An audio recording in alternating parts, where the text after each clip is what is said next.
G'day, welcome to Cuba de Rio. I'm Matt Scollay. This week we are in Panama. That's Van Halen, if you are not familiar with that one. And what a week it's been. We started all the way up on the border there with Costa Rica in Bocas del Toro, which is a fantastic Caribbean archipelago. Great surfing, great Caribbean culture, just brilliant. And then we endured a freezing cold overnight bus down to Panama City, where I've been mulling about for way more days than I intended to. But there is a very good reason for that, which you will find out at the end. So stick around and I'll see you later.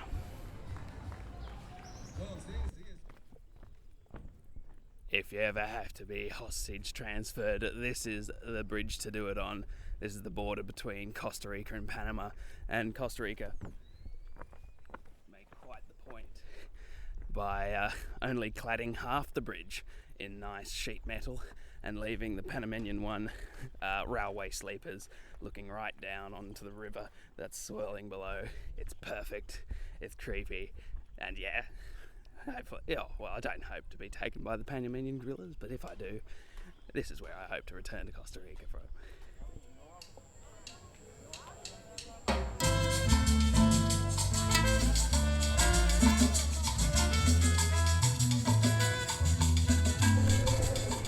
Bocas del Toro. It's Panama's nexus of tourism. It's right up on the Costa Rican border there, and it's an archipelago of islands that are joined by swindlers disguised as water taxis. And it's just got the most beautiful balance of local people and tourism here, despite all the houses and wharfs having a sort of New Orleans feel on the edge of the islands here. The locals are clearly visible, going about their daily lives in all manners. We were in the Central Park there, and during the nights they have fabulous live music that you're listening to now. It was just brilliant to hear. And then during the day it was used by some Panamanian-style clowns that were running a children's party for some 40 kids who were having an absolute ball. It was just lovely. But I passed my time in Bocas just going to lovely beaches and surfing, and there was this fabulous break I know it in dollar terms because it was 50 cents for the water taxi. I could beat these bastards down from the $2 they wanted. It was 50 cents for the water taxi to get to this break, and you just took your rented board and jumped off the side of the boat, and then managed to get yourself back home about 4 hours later. And so I was on this fantastic reef break. It's really deep. It was probably about maybe 1.5 meters deep, and you're about 400 meters from the shore. And for a lot of this, I was the only bloke out on this fantastic break. And it was perfect for me because the waves were slow moving. They were perfect to get on, and I even managed to stand up on the face and got to experience a number of different angles of wave while I was doing this. It was brilliant.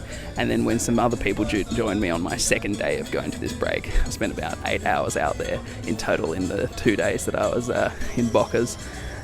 There was this old Argentinian bloke, and after catching a wave, he even gave me the shuckers, which was awesome. And then slightly diminished by the fact he nosedived his next wave. But anyway, I had a great time, and I can safely say now that I know how to surf, and I can do it rather well.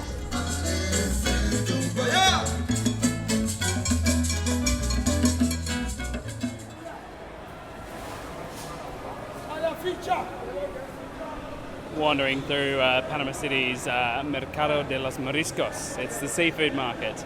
And I've come across what must be the last metre-long yellowfin tuna in the world.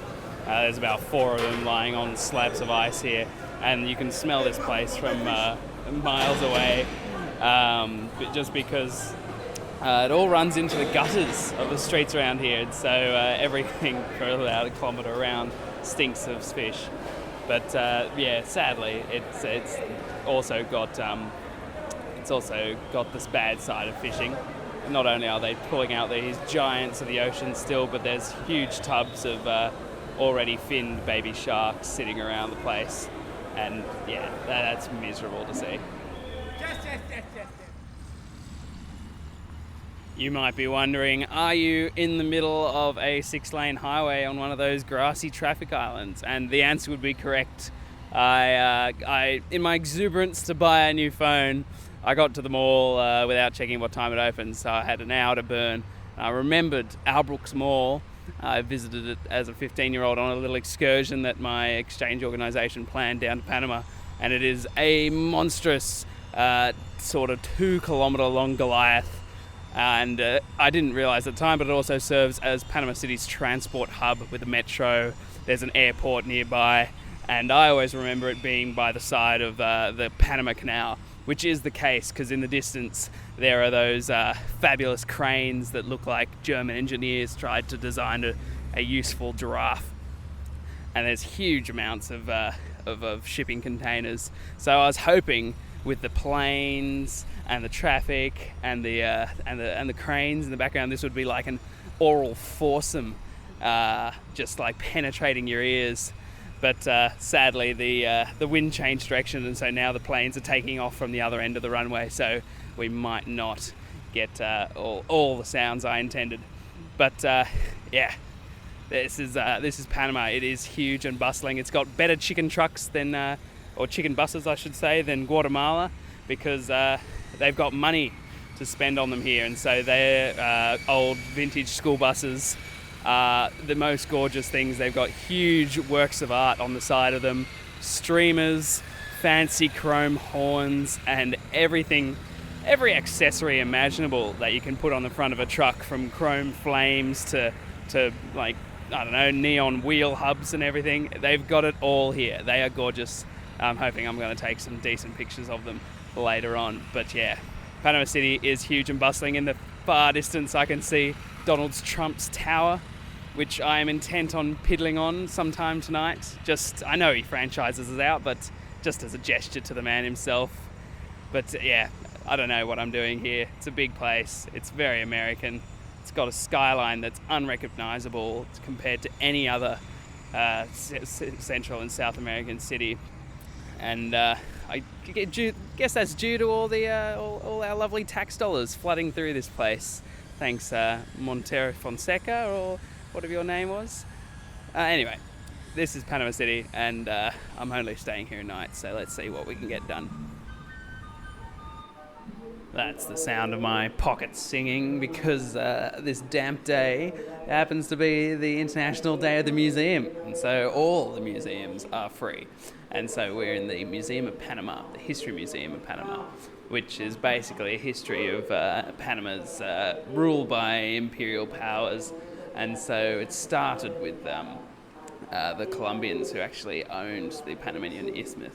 But then after the French's success in building the Suez Canal in the late 1800s, the same guy came over here to Panama to try and build the Panama Canal. But he failed fabulously and it brought down the French government of the day in what was termed the Panama Affair. And I'm trying desperately to find his name, because he's an important historical figure, because here he is, Conde Ferdinand de Lesseps, who was the designer of the Suez Canal in 1869. And then following that, later on in the same century, there was the 1,000-Day War of Independence between liberals versus conservatives, which the United States government helped stoke to a large degree. And so what that eventually resulted in was the separation of the Panamanian Isthmus from the state of Colombia on the 2nd of November 1903. And then a mere 16 days later, the US, after signing the peace treaties on their ships stationed off Panama Harbour and the like, then got an agreement from the Panamanians on the 18th of November to then give large land concessions to the United States to then allow them to build the canal, which we will discover in the next museum. Alright, so the events that have occurred this week mean that we'll talk in depth about the Panama Canal next time. So I'll send you back to the History Museum of Panama, and know that if you have a choice between the Intercontinental Canal Museum and the Panamanian History Museum, go to the Intercontinental Canal Museum. It is so much better. And we're back in the Museum of Panamanian History because it's here where we learn when the Panamanians took the canal back. And so on the 9th of January 1964, some students, rat bags of history, jumped over the fences into the canal zone and declared some Panamanian sovereignty over the area. And the result led to their arrest, which exploded in some large-scale nationalism that led to the deaths of 21 people and then 400 injured people. And it took a few years later, and the desire of Jimmy Carter to win a Nobel Peace Prize to make Washington sign on the 7th of September 1977 the agreement to lease back or renounce the lease of the Panama Canal to the Panamanians. And so it's been since then transfer. So that was signed in the 1970s, and the actual transference of the canal took place on the last day of the 20th century, on the 31st of December 1999. And since then, it's been Panama's. And I think last year 2014, there was a vote by the Panamanian people to expand the capacity of the canal on this side of the isthmus to allow for super tankers to pass through, because if the Nicaraguan canal takes place, there's no doubt the Chinese will bulk that bad boy with as much capacity as it is possible to enable it to be competitive with this monstrous project. We've got a surplus of live music this week, and this particular piece is a traditional Panamanian dance, which, from what I've seen, seems to suggest that continual sexual harassment will eventually lead to the man getting what he wants. Pretty sorry for being critical about your culture there, Panama, but that's what I saw. Anyway, while we've got the surplus music, I thought I might tell you about the migrant crisis you're not hearing about, and it concerns us because it's all about Cuba, and that's where we started our trip. And I'm always obsessed with the little stories that are coming out of Cuba. Anyway, the United States, back at the Cuban Revolution, instituted a program of privileged migration to Cubans to try and sap away the rich and middle classes of Cuba, and basically form a brain drain. And these programs have not been changed, but it has caused the increased relationships between Raul Castro's government and the Obama administration, causing increased amounts of anxiety amongst Cubans with means to travel. That these privileged migration terms and citizenship in the United States may be rescinded. And so it's caused a migrant crisis throughout Central America. There's been numerous attempts by countries, most notably Nicaragua, to stop Cubans moving through Central America, and the numbers are quite staggering actually. Between September 2014 and the beginning of 2016, there were 43,000 Cubans that made this route through Central America to the United States. But in the last 3 months, there's been an acceleration of those figures to 17,000 Cubans. And the countries that have previously allowed the transit of these Cubans through with this increase have stopped. And so Costa Rica, once it reached its limit of 8,500 temporary transit visas in this year, they closed the borders to Cuban migrants, and that's caused rather large encampments both north and south of the Talamanca mountain range on the Caribbean and Pacific sides of the Panamanian-Costa Rican border. And there's about 2,000 Cubans living in these camps. And of course, tensions are high at any border, and so there's been a couple of stormings of the Costa Rican frontier by Cubans, which have been repulsed by the Costa Rican police forces and the like. But it's an astounding mix of Cold War history and the current open world that we live in, and I just find it absolutely fascinating, despite the atrocious conditions that these Cubans find themselves living in on the frontiers of many Central American nations. And it might be worth mentioning that the Hard Rock Hotel also has light security, so we're at another pool bar, and this time we're on the 37th floor of the Hard Rock Hotel, and it's a good point to mention the incredible skyline of Panama City, because it is like the Gold Coast on steroids. It's just nuts. There's residential towers that stretch up into the sky here. Trump Tower is over there. It looks very similar to that sort of sail design hotel in Dubai, but he doesn't own it, and I've failed to pedal on its foot on this particular trip, so I'll come back and do it another time. But yeah, Panama City has treated me so well, and we're about to go on a completely different adventure. But tonight it's just a fabulous sunset. All the storms passed by in midday, and now it's just us, the traffic, and this amazing skyline. The sloshing of the Panama Canal, and I am surrounded right now by a number of architectural and engineering wonders. First off, Frank Gehry. I know him as the architect of some of the University of Technology Sydney's buildings. They couldn't compete with universities like my own, University of Sydney, which have rather old buildings by Australian standards. And so University of Technology Sydney, where my delightful parents met, they went the opposite end, and they commissioned a bunch of hyper-modern buildings and got Frank Gehry to do one of them. So it looks like a crushed paper bag. But instead of a paper bag or any cardboard or fibrous material, he's chosen a polygonal structure with as many surfaces and angles as you can imagine. He's really excelled himself. I'm a big fan of the roof of this building, and you will see it in the photos attached to the podcast on the Facebook page.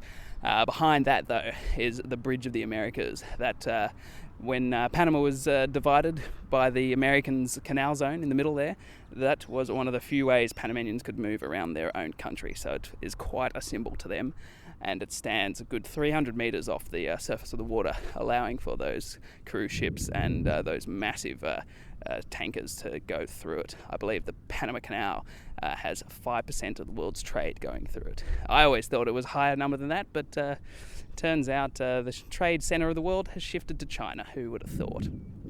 But anyway, the other engineering feat that is within sight of where I am now, I'm about to go to the marina to meet my friend Steve, who will be a large feature in next week's podcast. But we're headed, we can see the Panama Supermax, which is the extension the Panamanians put on the canal. They voted for it a couple of years ago, and I've learnt it is 35 days from its inauguration, now being the 20th of May 2016.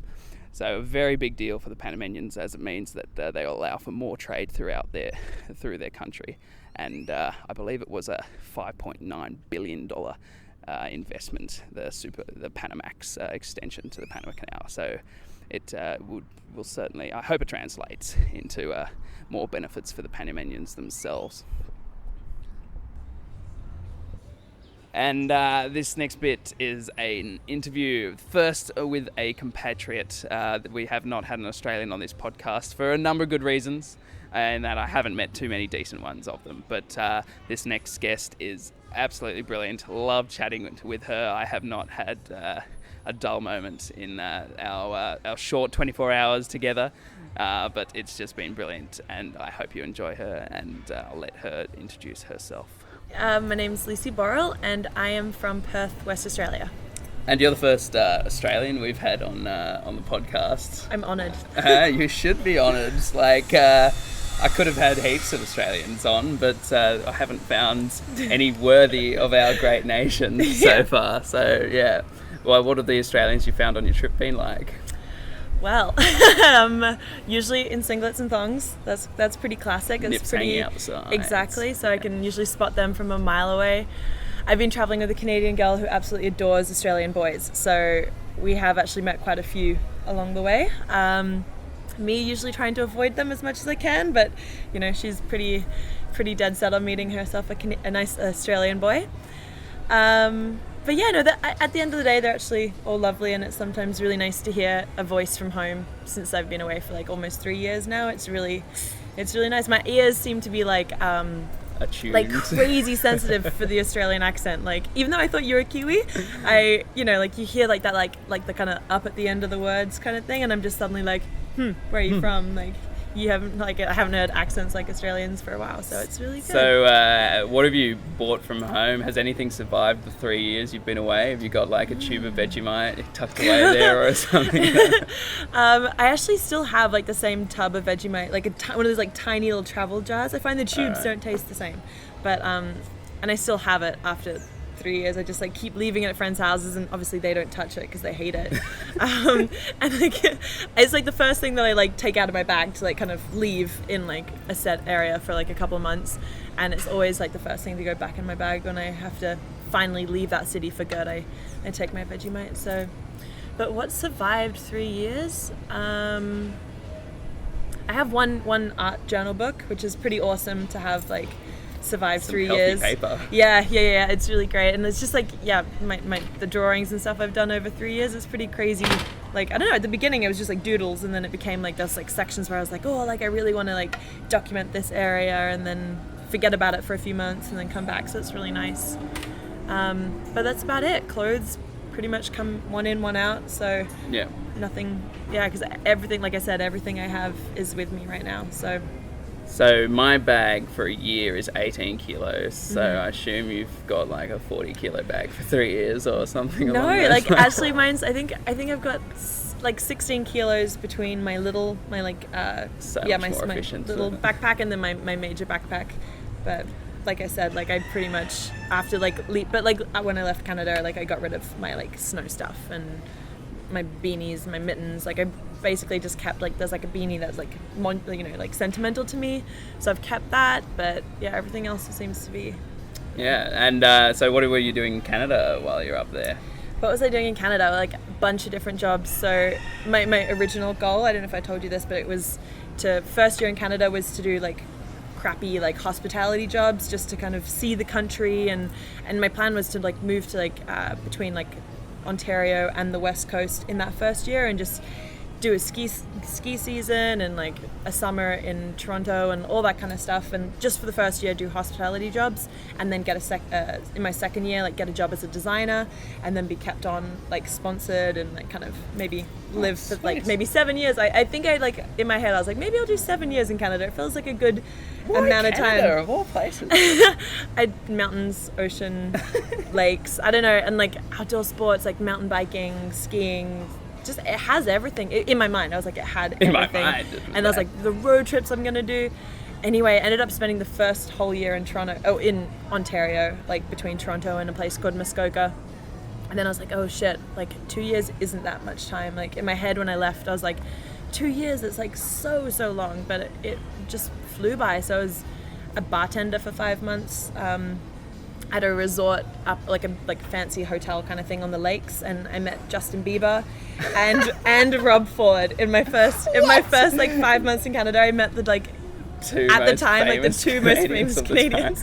I know, I got a photo with Rob Ford, Justin Bieber. Like obviously I wasn't too bothered, but like it was kind of cool to meet him, especially now because like everyone's like suddenly become like madly in love with Justin Bieber. But sadly I met him at a time when no one wanted to know him. And hasn't Rob Ford passed away? He has. The poor. He was Toronto's crazy crack taking mayor. He was indeed, and he came to Muskoka for what's it called?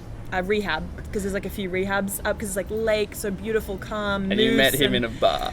And I met him, he came to the hotel for, it was so funny, the beer he chose was called Crack Canoe. Can you believe that? Like we would like, everyone was in hysterics, because he ordered 6 tacos, which is like, that is a hell of a lot of food. These tacos are big, 6 of them for himself, and then he had a pint of Cracked Canoe, which is like, everyone was just like, that's the beer name he chose. Like surely his PR team would have been like, man, enjoy any beer, just like avoid the one with the word crack in it, because that's like what you're famous for. But yeah, it was really great. Oh, that's brilliant. But no, it was a great first job. We went on like crazy like canoe trips where like the lakes, there's so many lakes that some of the lakes can only be accessed through other lakes, and portaging through islands and stuff like that. And what is portaging, by the way? Portaging is carrying your canoe above your head for kilometers at a time. Yeah. I'm so glad canoeists have gave that a fancy name to an unglamorous act. It deserves an, oh my god, yeah. So my friends were like, hey, we're going to go on a portaging trip. You want to come? And I was like, what's portaging? This Sure. sounds so Should I fancy. bring some soft cheeses? Yeah, literally. It sounded, and they're like, oh, it's like, canoe trip. And I was like, oh, absolutely, thinking portage was a type of canoe, or I really had no idea what I was getting myself into.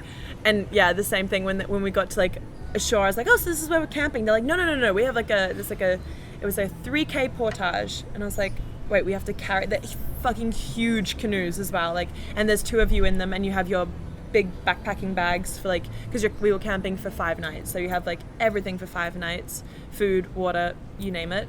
And then we decided to hike our bags first, drop our bags, come back, and then grab the canoes. So you're doing like 3Ks 3 times. And the bugs, obviously, like the bugs in Canada is something you can't explain to people that haven't been there. Like I thought the mosquitoes in Australia were bad, but man, in Canada, like they just like tear you apart. They're merciless. And black flies as well, they bite you and you swell up, and they bite you around the eyes and you can't see. Like you're literally out for like 3 days, and it's like you look like Quasimodo. So yeah. So after that you did this incredible planting job, and were the bugs as terrible there as well? Yeah, the bugs were so bad that you actually had to have headphones in your ear to stop you from going crazy. Like they actually warned you about it. It's like the monotonous buzzing of these mosquitoes and black flies, and these horse flies that like you can hear them because they're like zoom, zoom, like around your head, like, and you're fine as long as you hear them zooming. You're good. But as soon as you stop hearing the zooming, you have to like search yourself, because they take a chunk out of your skin. Like you bleed, and it's painful, and like, but they're really slow, so you can usually like slap them, kill them, and like watch them die. Like that's like the small victory you get from these fucking huge flies. But yeah, like honestly, like I had to have headphones in. That's where I got into my podcast addiction, was because you can't not have it, and you had to have these like bandanas that go across your forehead and like cover your ears to stop the black flies from getting behind your ears and just like chilling out, eating there all day, because like you'd literally take it off at the end of the day, and like maybe if one had gotten in, there's just like all this dried blood down the back of your neck. And oh my goodness, yeah. You don't see those on the tourist advice. So before we get onto the podcasting side of things, give us a better idea of this tree planting. Why were you there, and like why does Canada, famed for its forest, need Australians to plant their trees for them? Yeah. So basically I got to a point, I'd left Toronto because the winters were getting to, it was minus 18 the day that I left. And it was just too cold. Like I really was, my first proper winter, coming from Perth where the winters are like cold at 15 degrees kind of thing. I was really struggling with the minus 18, and it was only going to get colder. So I decided to meet a friend in Buenos Aires last minute, and just travel for 2.5 months around Argentina by myself. And then so when I came back, I was like broke as a joke, like not even kidding. Like I'd set up this tree planting job, like because I'd lived with tree planters, and they were like, yeah, you have to do it, it's a great experience, blah blah blah. Look at our hands. Yeah, like you'll love it, you meet great people, you party hard, you work hard, like you get to see like bears, and like you hear cougar stories, and like you get to eat berries as you plant, because Canada has like all these crazy wild berries. Why are sexy 50-year-old women in the wilds of Canada? Why? The cougars. I got it. We got there in the end. Yeah, I got that. But can't remember what I was saying. Oh yeah. But yeah, basically, like the reason I ended up actually following through with the whole tree planting, even though I knew like the cons of it, was because the money. The money is just like so good, and I was kind of excited to live in a tent and have my own space. Like backpacking for 2.5 months meant that I was really looking forward to just like staying in one place and setting up, even if it was a tent, like it was gonna be my tent and like my own space. And I had like little shelves in my tent because I was gonna be set up for a while, and I had like a proper mattress, and yeah, it was really, really cool. And but yeah, nothing could prepare me for what actually tree planting was. Like nothing. I must say that does remind me a bit of my brother and I used to go to Blues Fest, this fabulous like music festival in Byron Bay in Australia. The second year we did it, we went to this hostel, and because it was Blues Fest, it was chockers, and so we could only stay in a hostel bed like one night. And then after that they were like, if you guys want to still stay at the hostel, you can live in the jungle. We were like, what's the jungle? And the jungle was like this, the hostel was centered around one of those green swamps with like like you couldn't see the water for all the tiny leaves that are on top of the green, and there was just ducks moving through this like. Where you thought it was serene grass, thing. it was actually water. Yeah, Yep. drunks would walk out onto this thing and just get soaked during the night. It was hilarious. And then the swamp was like this filthy like refugee camp that had been settled by hippies on the other side of the lake. Yeah. And like it was just feral. There was How do you about get 100 across? people. You had to like.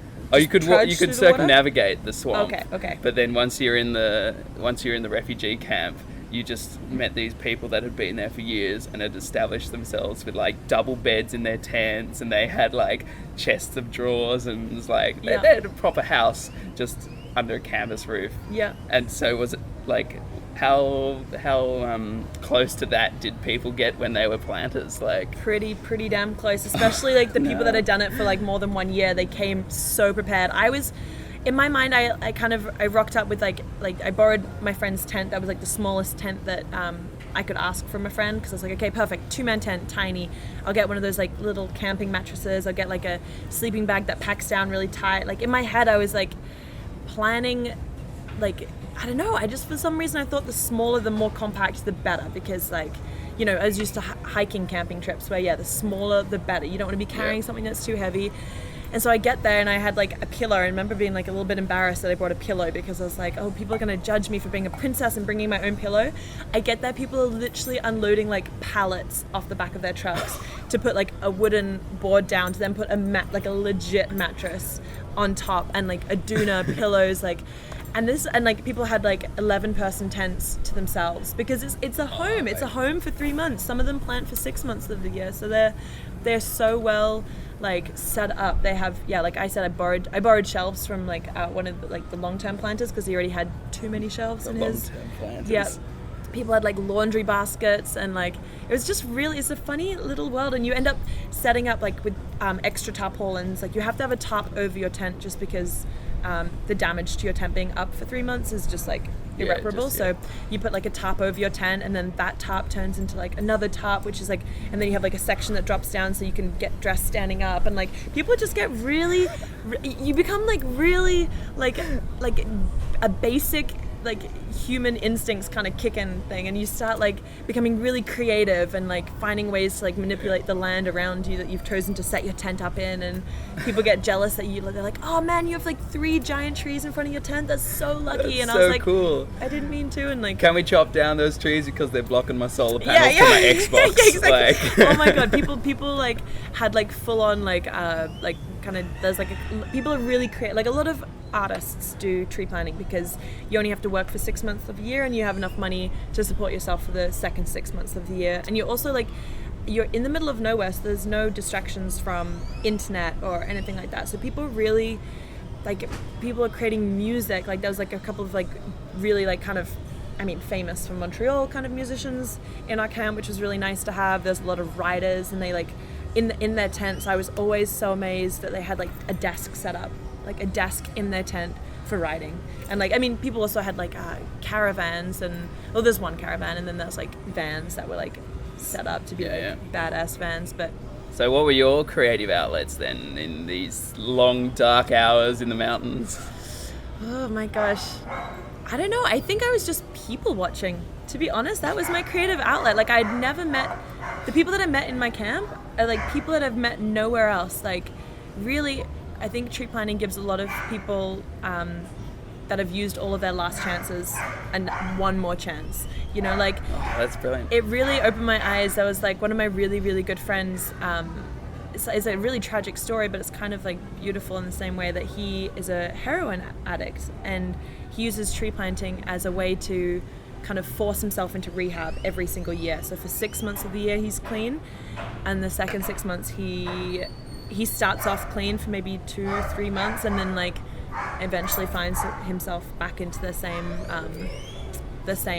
heroin addiction. And then like tree planting comes around, the season starts again, and then he's back into it. Like he's done it for 4 years now, and like it's tragic. And I was speaking to him, obviously trying to like wanting him to not be in it, but like his life story is not one that like can come from a girl from Perth who's just like, maybe you should just not do heroin kind of thing. Like it's way deeper than that, and that's something that I learned to appreciate. Like, but yeah, he's a heroin addict. He's very aware of it. He is trying to deal with his demons. Tree planting helps him deal with his demons, as well as like it's the music that really helps him, like his time when he's away from heroin is tree planting, and then there's nothing to do except for play his music. So he really finds that as his his self-help. But yeah, it made me realize that, and there's like people in camp that usually like I would never speak to, like as snobby or whatever as that comes from. People like this don't exist in my circles in Perth. Like one of my best friends now, she like covered in piercings, like giant earplugs, like so big, and like like piercings between her eyes and like her nose, like both sides, and like she had green hair when I first met her, and like tattoos, like she's got a phobia of metal detectors. Definitely does. I would love to see her at an airport. She would be like, fuck. But it takes me 50 minutes to go through and 50 minutes to repin. Exactly. She probably doesn't even bother. She probably just buses. But yeah, it was just, so when I first like saw her in the camp, I was really like intimidated by her. Obviously, like she is an intimidating person, but you know, you're planting with these people. You eat, breathe, sleep, everything with these people. And after like I think it was 3 days of just knowing her, like time is irrelevant in camp, and 3 days of knowing her, like she's awesome, and her exterior is like a barrier for her that she puts up because she wants to filter out like certain people in her life. And you just realize that like I always would have just like, if I'd just seen her on the street, I would have been like, oh, she's scary. But then like when you know her, she's like so fucking hilarious, and she's kind, and she's wonderful, and she has a crazy life story that I don't know, it taught me a lot about people. Like, don't judge people. People have like crazy stories, like their lives have been so much harder than mine has ever been, and they've like still managed to get to the same place, the same camp as myself, and you're just like, wow, this is awesome. How on earth do they find tree planting then? Because you found them from people passing through the bar presumably, or something like that, but then how do these people that are at the like plumbing the depths of some of their like I kid the you not, they probably googled last chance jobs. It must have been like, I don't know, there's a lot of sketchy people in tree planting, and I think you just I don't know, and also the money is good, so like I feel like the money does attract people that really need money. And I don't know, I honestly never asked them. Like I know the girl, her brother planted, so I know that's how she got into it, but I don't know how he got into it. How was the job itself then? Was it physically demanding?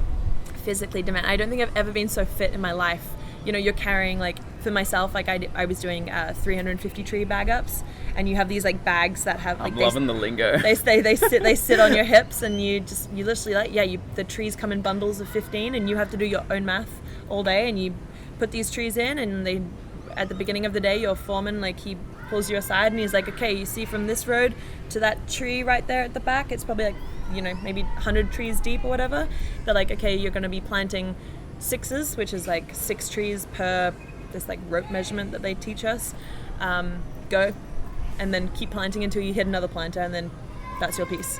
And you're like, okay, and sometimes you fuck up, sometimes you cut other planters off, and there's shouting on the block, people like swearing at you. They're like, and your first year you're a rookie, you're called a rookie, and people like, these vets like hate rookies, because one day I cut 6 people off. I just was like, okay, this is the tree I'm aiming for, and my phone was like, yeah, that's the tree, and I'm like, okay, and I'm literally planting, and then someone like yells, like, Luz, like, what are you doing in my block? And you're like, this is my block, and they're like, okay, all right, and then they turn around, because I was like so confident about it, and I keep going, and then someone else is just like, Luz, what are you doing in my block? And you're like, and I was like, oh shit, this is where I'm meant to be planting?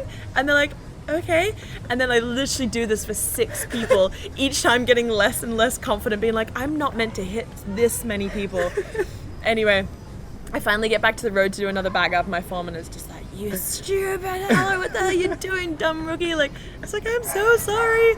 And then so I had to like spend all day fixing it, which meant that like I was walking without trees, which is the worst thing you can do, because it's embarrassing, man. The second you're taking steps without trees is the steps you're not earning money, and then you're just like apologizing to everyone because you. I hadn't thought of that side. Yeah. I thought of the social taint of shit, man. She's not got no trees. And the worst thing is that for the rest of the day, I was walking past those same 6 people like filling in the land that I had cut off them, which is annoying because like then they'd have to move pieces. Yeah. But like also the fact that every time I walk past them, they're like, Lucy, you're a fucking dickhead. And I'm so sorry, I can't explain. And they're like, we told you. And I'm like, I know you told me. And I'm like, you forget I'm a rookie. This is my first time. Did I mention I'm Australian? And they're like, yeah, like fuck off. We know. But no, it's like people are different in the land as well. That's like one thing you have to like really like. You can't get offended by how people treat you on the land because it's just like you're all making money. Like if you mess someone else up, you're taking money off them. So like I yelled at people yelled at me, and then like you'd get back to camp and you'd hug it out, eat dinner together. Come here. Yeah, literally. Those 6 trees meant nothing to me, man. Yeah, exactly. Or sometimes people just really took it to heart. People just like would not speak to you, and you're like, okay. But that never happened to me, but it happened to other people in camp that really messed up. I love when people those little social like groupings are made, and all the different reactions people have to the same stimuli are just amazing. Yeah, absolutely. It's brilliant. So what sort of podcast did you get into then? Because you are the first person that I've had on the podcast that actually like is obsessed with podcasts. Yeah, I know. This is a dream come true. Me being on a podcast, It's so I never thought I'd live to see this day. Oh man, okay, absolutely. I've always adored TED Talks. So when I found TED Radio Hour, the NPR version, it just like blew my mind. Because there is another TED Talk podcast that's just literally them taking the audio from a TED Talk and putting it onto a podcast, which just where's doesn't... the slides, man? Yeah, exactly. When they're like, as you can see from this diagram behind me, and you're like, no, I can't see the diagram. But just that TED Radio Hour just blew my mind. I was like, this is like, it was emotional, like, and especially like, I don't know, I think also the setting of me being so alone in this land where you can't see anyone sometimes for like the entire day. You might not see another human, and all you have is these like voices in your ear telling you these emotional stories or these happy stories or these just, you know, interesting scientific facts, which like I just am so in love with the whole science of this world. Like I think it's incredible what humans have figured out, and it's just like, yeah, it blows your mind. It takes you to a whole new level. Like when a podcast would finish, I would sit there and like I'd ponder about how is this somebody's life journey that they've figured this out, this scientific problem, they've solved it. Like it just kind of opens it up that I don't know, there's definitely a higher meaning for us being on this planet. I feel like if we're just here just because we are, like I don't think we would have pushed ourselves to figure out like how to cure certain diseases and how to maybe like prevent malaria outbreaks in like in African countries, and just like it's things that people are working on. It really would always blow my mind. And I think the interesting thing about it, I'm no way insinuating this should be the case for anyone listening to this, but because you're so alone with those hosts for so long, is they just become part of your like friendship group. You know their life stories. He's like my best mate now. It's so weird, the relationship you form with someone you've never met on the other side of the world that just produces something you enjoy every week. It's bizarre. And I don't know about you, but I downright refuse to Google what any of the hosts look like, because I'm so attached to their voices that I feel like as soon as I see a picture of them, it would ruin something for me. You know, this voice is like this, like it's a spirit. It's not a human. It's like this, whoever they are, like any of the hosts, any of the guests on the podcast. I don't want to see what they look like. I just want to like appreciate what they're telling me and not think, he's really handsome, so I'm like listening more, or like he's really not handsome, or she's, whatever. I don't know. Whatever you put on when you see somebody, I like the fact that I don't have that, and I'm trying to... I like giving them the chance to try and frame themselves as well in your mind. You don't want, like, that's why they produce these things in the first place. It's so that they can, like, add their voice to the huge, like, plethora that's out there. Yeah, exactly. But no, I definitely, I formed, like, relationships with these, especially the podcasts that I, like, listen to a lot. I never actually got into the podcast serial, though. Like, I think I listened to, like, a first few episodes, and I knew it was going to be bigger, like a bigger time commitment than I had at the time. Like, so I was like always going to save it for like a good time, but I haven't listened to it yet. But that's the one that everyone goes wild about. Like, that's the only podcast most people have listened to. It's just super well produced. That's why I listen to it. Like, so good to. No, I mean, the interesting thing about you not wanting to see their faces is that I listen to so many comedy podcasts that they are the masters of monetizing their podcasts, and so they always do live shows. And so I've been to live shows of my podcast that I've listened to, like Tofop and The Dollop and stuff, and that is just so much fun because then you listen back to the podcast they upload maybe months later, and then you can hear yourself laughing in the background. That's amazing. That's amazing. It's so good. It's funny. It's comedy is like I absolutely adore comedy, but it's one of the podcasts I just never got into that genre yet. Like I haven't found. It's funny. I've just never looked for it, and it's a self-fellatiating part of the podcast universe because comedians just travel the world and have other comedians on their podcasts, and so it's an ever-expanding, like, concentric circle onion of podcasts world. Yeah, it's crazy. That's really awesome. Maybe I need to check that out. It's a big commitment. Yeah. And we both need phones before we can start podcasting again. Oh we both had ours robbed. Yeah. No. Yeah. Why does it happen to the most vulnerable podcast listeners out there? Exactly. And I think it's the only reason we actually met was because neither of us had a phone. And then the Wi-Fi failed, so we're left to actually have to talk to other people in a hostel, which is crazy. But I actually thought about that at breakfast this morning. There was a bunch of us sitting around a table, and the Wi-Fi was working, so everyone was, on their laptop or phone. And I didn't have either because I didn't want to have my laptop around the breakfast table, and it was just kind of like, you had to wait for someone to accidentally make eye contact with you for you to be like, hey, how's it going? Oi, tudo bem? Just Portuguese for you. There you go. Yeah, cheers. Let's wrap it up on what you're doing in Costa Rica then, because you've been there for as long as what is it, 4 months that you're staying there? No. So I did 3 weeks, and then now I've got another month and a half. So. Yeah, not too bad. And then I had this month in Colombia. So.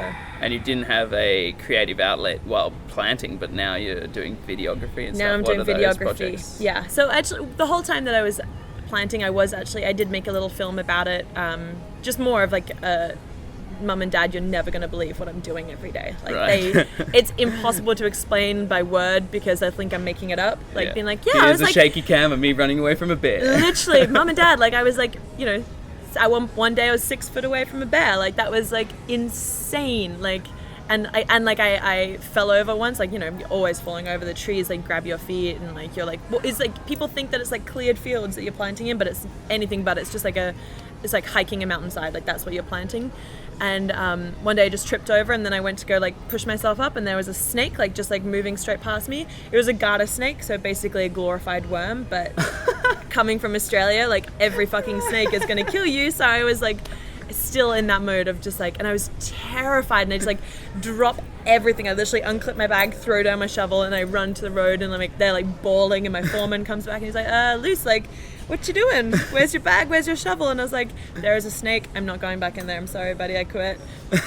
And he's just come with me. And then so we go, and the snake is just still chilling around my bags, and he picks it up, and he flips it up, and it has a yellow belly, and he's see? It's just a garter snake. And I was wait, you picked it up before knowing that it was a garter snake?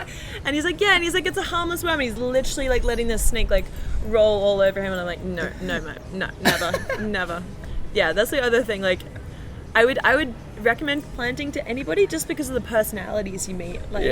Man, these foremans are so salty. They've been in the land for 30 years, some of them, and they just they see the land and they see it as just a puzzle. That's it. They don't see it as anything other than that. And they're just this is easy land. You just go this, blah, blah, blah. And you're sitting there being in front of these giant boulders, being how am I meant to get on top of that boulder? They're I don't know, figure it out. Get your way over Use there, your shovel. Are the personalities in Pavona any similar, or are they just on a different vibe? Big time. There's it's a really beautiful little corner of Costa Rica. It's very untouched. It's kind of hard to get there, and there's literally one supermarket. Well, there's two, but they're next to each other, so they're kind of one anyway. Yeah. You just go through different doors.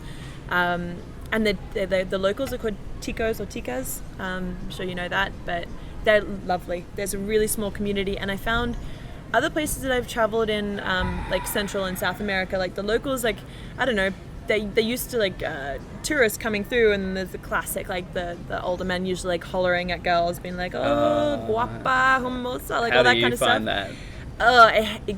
makes my skin crawl most of the time. It's just because I don't want to be rude to them. Like, but like it's also just like I don't know why they're doing it. Yeah. They know it makes us uncomfortable, but in Pavones, the refreshing thing is they don't do that because people pass through really slowly, and so you actually build relationships with Ticos and Ticas. And we got invited to a wedding, a locals wedding when we were there, and it was amazing. The dancing and like you meet like these like kind of like these like big personalities in Pavones, like kind of like the chief, but not the chief. I don't know what you'd call him. He was like the anyway, you meet him and he's like people like gravitate around this guy, and he's just like, it's really cool that he like welcomes us into his house. And yeah, I don't know, it's just a really special place. It attracts really good people because people are there for the surf.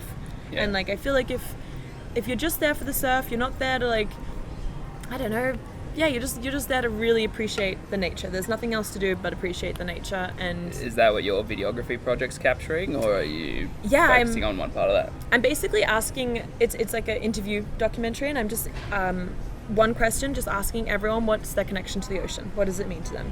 And then at first when I started, I don't know why like I chose that question. It was just kind of like I had my camera one day and I just asked my girlfriend that I was traveling with, being like, hey, like, what is your connection to the ocean? What does it mean to you? And then her answer was like just really beautiful, really simple. And I was like, yeah, I think this is a good question. This is going to get some like good answers. And then I started to do these interviews, and I was like, oh gosh, like everyone is saying such different answers. This isn't really like, it's like maybe I should have tried to like I don't know, fine tune the question a little bit more so people would say the same thing, and then it'd make it easy for me to, cut and edit. But then I realized that that's actually the beauty of it. Everyone has a very, very different response to what the ocean means to them, what it means to them in their life. Like I was interviewing like Germans that have like never seen the ocean in their childhood, and now they live, like one of them lives in Pavones. And I was like, like, what's your connection to the ocean? And she was explaining that she doesn't know why she grew up always wanting to live by the ocean, even though it was so far from what she'd ever known. Yeah. She found this like connection and this peace and this safety with something that she kind of fears at the same time. Like she was scared of water when she moved to Pavones. She'd never surfed before. She had to learn to respect the ocean. She had to learn to love it. And now she, surfs every day and is very comfortable with it. But for her, when I asked her the question, she was kind of shocked because it gave her the chance to reflect on her journey from Germany to now a coastal town, and like how she's I guess I'm not scared of it anymore, and I guess I do live by the sea. I've kind of like awesome. Achieved a childhood dream without really taking the chance to appreciate where I came from. And all right, well, let's wrap it up then. So last question, okay. What's your connection to the ocean, and what does it mean to you? I think for me it's just adventure, always adventure. Like my dad's a sailor, so I've always grown up sailing, and I just think, I don't know, there's just something so special about being, and you're about to experience this because you're about to go on this massive sailing trip. They don't know that yet. I haven't done that piece yet. Sorry, give it away. That's all right. They'll learn. It's a teaser. But there's just something so magical about being under sail power, not engine, and just being in the middle of the ocean and just being there, just being useless, just sailing on this thing that you put so much trust in a boat. And I don't know, you kind of just like, you get the sense that like anything is possible when you're with the ocean, when you're attached to it. It balances you out. You could spend the whole day by the ocean and doing nothing but just being there gives you a sense of achievement. Yeah. I don't think you could spend a whole day standing next to a building in the middle of the city and feel achievement, but you can feel that by the ocean. I don't know, it's something that just like recharges, balances, and reminds you that the planet is a living being as well. It's always in motion, always moving. I'll never get over the fact that we know more about outer space than we do our own ocean. Like that's incredible that we know more about something that's like light years away than we do that's something that's with us, that affects us every single day. So, well, I'll tell you just before we finish up then, the only other Australian that I've really had some connection with on this, not on the podcast, but on this trip, and he was a tour guide at Uluru, and I was fascinated by this because he got to do all these different courses in like Aboriginal astrology and Aboriginal culture and art around Uluru, and it's like he learned about all the desert plants and everything. Yeah. But he also just dropped like tour guide facts as often as he could, and we were wandering around this Mayan temple and he was dropping Aussie facts, and the best one was like you would get up with the tourists at like 4 a.m, so you could watch the International Space Station go over you, and he would go, "Ladies and gentlemen, if you look to the east you'll see the International Space Station." And at this moment in time, we are closer to the astronauts in that space station than we are to any other human community in Australia. No way! Best fact. That is awesome. That is awesome. Yeah, so a shout out to that guy whose names I don't remember. Thanks for the facts, man. Yeah, thanks, man. It was cool. Nameless. Anyway, Luz, thanks for being on podcast and being a great Australian ambassador. Thanks for making my dream come true. Anytime. Cheers. And we're done for yet another week, and now's the time where I can tell you what we're doing next week. Lucy alluded to it in the interview there, and basically I spotted an ad on the wall about a hostel here, Luna's Castle, best hostel in Panama City. It's really brilliant, and there was a guy needing a line handler. So next week we're going to be sailing through the Panama Canal, and I cannot believe that so we're sailing through the Panama Canal from Pacific coast to Caribbean coast, and then I'm travelling further on with Steve and his crewmate Robert. These are two, let's say, vintage Canadian blokes. They're both in their mid-60s, and we are then sailing on to Caribbean islands owned by Colombia called San Andres. So I am so keen for this trip. It is going to be absolutely brilliant. I would be lying if it didn't save me an awful lot of money. The tourist sailboats around to Colombia, which is a very popular way of moving from Panama to Colombia, cost about $550 US, and I do not have to spend that now. So I'm very, very pleased. And like, the universe has been so good to me this week. Some guy gave me a dozen free beers. It's been excellent. It's so good. Anyway, if you enjoy what you're listening to, make sure you check out the Facebook page, because that is where all the photos are going up, and I enjoy taking those as much as I do talking to these brilliant guests that I find along the way. And if you like what you're listening to, make sure you leave a review on iTunes, as that will really help us out. And last week we cracked 1,000 downloads, so thank you very much to all of you. This podcast is such a huge part of my trip, and I love putting it together. I love meeting the people that I do because of it, and the fact that people are listening to it and enjoying it means so much. So cheers, and keep up the good work, and I will see you next week in Colombia, which is hopefully, if we don't sink. So yeah, see you in Colombia.